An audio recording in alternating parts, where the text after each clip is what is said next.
दोस्तों नमस्कार, मैं Rajneesh Kumar PVR aquaculture farm से। कैसे मेरी पीवीआर एक्वा फैमिली।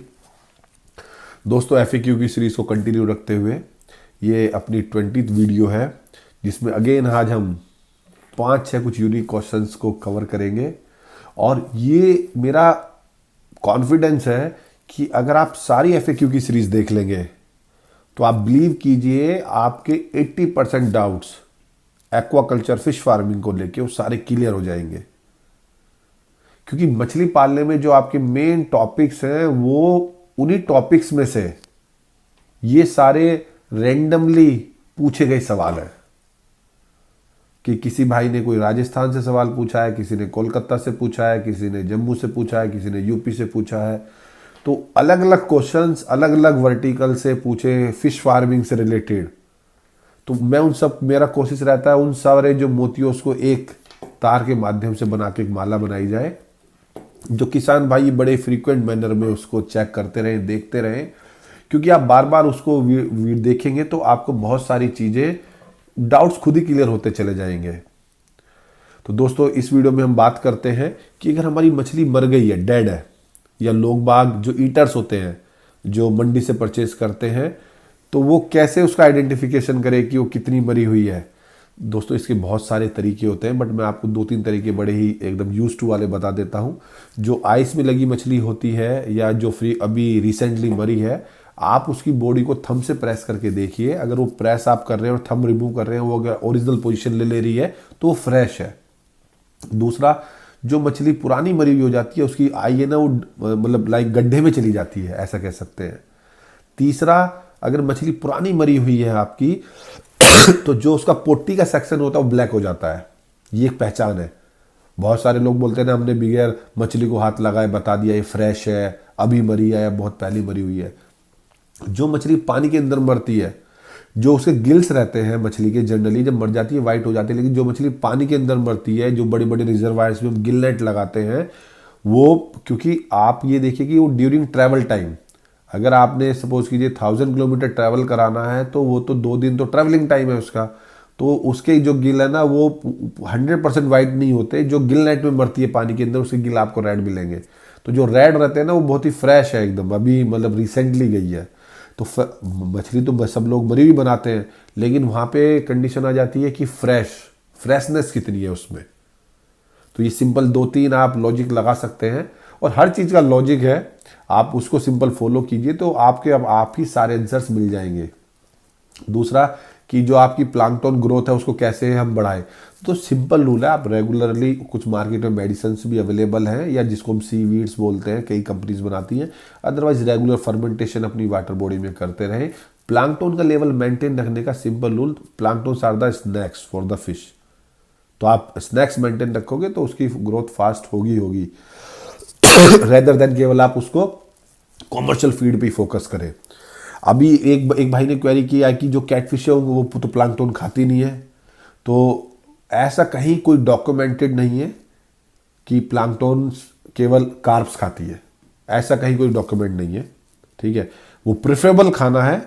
अब लोगों को क्या है कि आपको वॉल्यूम में प्रोडक्शन निकालना है, तो आपको कॉमर्शियल फीड खिलाना। और कैटफिश भी प्लांक्टन खाती है, ऐसा नहीं है। वो जू प्लांक्टन उसका प्रेफरेबल है। हर चीज का कार्ब्स का फाइटो प्रेफरेबल है। एक भाई ने क्वेरी लिखी कि हमें कोई ऐसा फिक्स कि हमने नमक ऐड करना है, चूना ऐड करना है, सीफेक्स ऐड करना है, डिसइंफेक्टेंट ऐड करना है। आप पानी में कोई भी चीज ऐड कीजिए, आपको उसका लॉजिक क्या, उसकी रिक्वायरमेंट है, आप ये समझिए, अपने जहन में उतार लीजिए, अपने मन में मान लीजिए, अपने दिमाग में लिख लीजिए। पानी में जो भी चीज आप ऐड कर रहे हैं वो एक कॉस्ट है। क्या उस कॉस्ट की रिक्वायरमेंट है उस समय? अगर रिक्वायरमेंट है तो आपको ऐड करना है, रिक्वायरमेंट नहीं है तो ऐड नहीं करना। एक भाई ने क्वेरी पूछी कि प्रोबायोटिक हम रात में ऐड कर सकते हैं? नहीं। आप पानी में जो भी चीजें ऐड करें, आपको क्वांटिटी और उसकी किस समय ऐड करना है ये भी पता होना चाहिए। प्रोबायोटिक एक लाइव बैक्टीरिया होता है। रात के समय ऑक्सीजन लेवल कम होता है, उस समय बैक्टीरिया को भी सर्वाइवल के लिए ऑक्सीजन चाहिए, और ऑक्सीजन ऑलरेडी कम है क्योंकि उस समय आपका रेस्पिरेशन चल रहा है इकोसिस्टम में। फिश को, प्लांट को, इंसेक्ट्स को, सबको ऑक्सीजन चाहिए, सब कार्बन डाइऑक्साइड रिलीज कर रहे हैं, उस समय आपने प्रोबायोटिक ऐड कर दिया। आप पानी में कोई भी चीज ऐड करें वो कॉस्ट है, आपके दिमाग में रहनी चाहिए किस क्वांटिटी में रेस्पेक्टिव वाटर वॉल्यूम के हिसाब से कब आपको ऐड करना है, ये आपको पता होना चाहिए। आप कोई भी चीज आग बंद करके एक्वाकल्चर में बिल्कुल भी यूज नहीं करें। एक भाई ने क्वेरी पूछी, अगर हम सिंकिंग फीड यूज करते हैं और हम उसको कुछ मिनरल मिक्सचर, बूस्टर, विटामिन देते हैं, वो कैसे ऐड करें? सिंपल, जैसे आप फ्लोटिंग में ऐड करते हो किसी बाइंडर के माध्यम से, आप सिंकिंग में ऐड कीजिए बाइंडर के माध्यम से। आपको ये ध्यान रखना है कि आपको पानी को कोई चीज नहीं देनी है, आपको फिश को देनी है।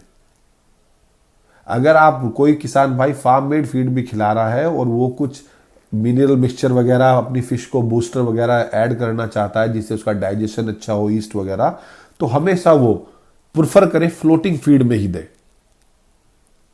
एक किसान भाई ने क्वेरी पूछी कि अगर हमारी जो मछली हमारी सतह की है, जो हमारी बॉटम फीडर है, वो हम ऊपर खाना नहीं क्यों खाएगी आके? भाई आप भूखे होते हो तो आप खाना खाते हो ना।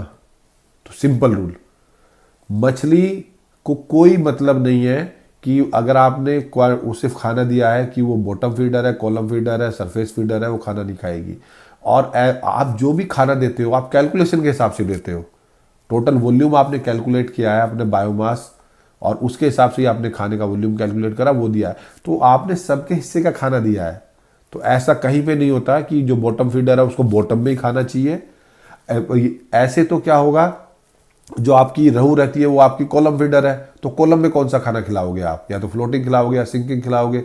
अगर सिंकिंग खिलाइए तो कतला कब नीचे जा रही है, या आपकी जो अगर कॉमन कार्प हो कब वो ऊपर नहीं आएगी खाना खाने, तो उसकी ग्रोथ कैसे होगी? तो ये अलग अलग आपको फिश की स्पीसीज, वो हर्बीवोरस है, कार्निवोरस है, आपको कौन सा प्रेफरेबल प्रोटीन है, एनिमल प्रोटीन है, प्लांट प्रोटीन है, आपका फ्लोटिंग है, सिंकिंग है। जब तक मेरे किसान भाई अपनी एजुकेशन पे फोकस नहीं करेंगे, उनको उस लेवल की सक्सेस नहीं मिलेगी जो वो सोच रहे हैं। और बाद में आप फिश को बुरा बोले, आपका सीड खराब था, आपका मैनेजमेंट खराब था, तो आप एक कल्चर के बाद अपनी बेस्ट मैनेजमेंट प्रैक्टिसेस बनाइए। जब आप अपनी बेस्ट मैनेजमेंट प्रैक्टिसेस बना लेंगे तो उससे आपको ये पता चल जाएगा किस बायोमास पे क्या रिएक्शन होना है, क्या आपको उसका सॉल्यूशन ढूंढ के क्या करना है। एक भाई की क्वेरी थी कि हम पानी के कलर आइडेंटिफिकेशन, दोस्तों नेक्ड आई से आप बता सकते हो, this is the light green, this is the golden brown, this is the blackish, this is the yellowish. मैंने एक पानी की पूरी सीरीज बनाई है, तो आप वो सारी वीडियोस देख लीजिए, तो आपको वाटर के बारे में सब चीज पता चल जाएगी। एक भाई ने क्वेरी लिखी कि क्या हम सर्दी के समय में खाना बिल्कुल जीरो कर दें?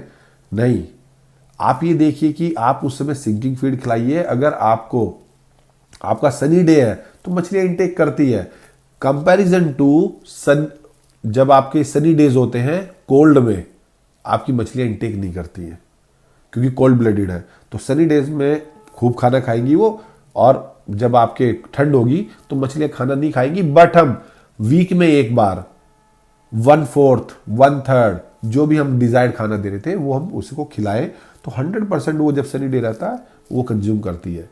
तो ज़्यादा से ज़्यादा कमेंट कीजिए और लाइक कीजिए, और अपने पीवीआर एक्वा यूट्यूब चैनल को किसान भाइयों तक जो पेनिट्रेशन बढ़ सके, जिससे कि अपनी हम एक पीवीआर एक्वा फैमिली का साइज भी इंक्रीज हो, और नए नए कमेंट्स आएंगे तो सब किसान भाइयों को एक नया प्लेटफॉर्म मिलेगा, नई नॉलेज मिलेगी, नई क्वेरीज आएंगी। बने रहिए अपने पीवीआर एक्वा यूट्यूब चैनल पर। धन्यवाद।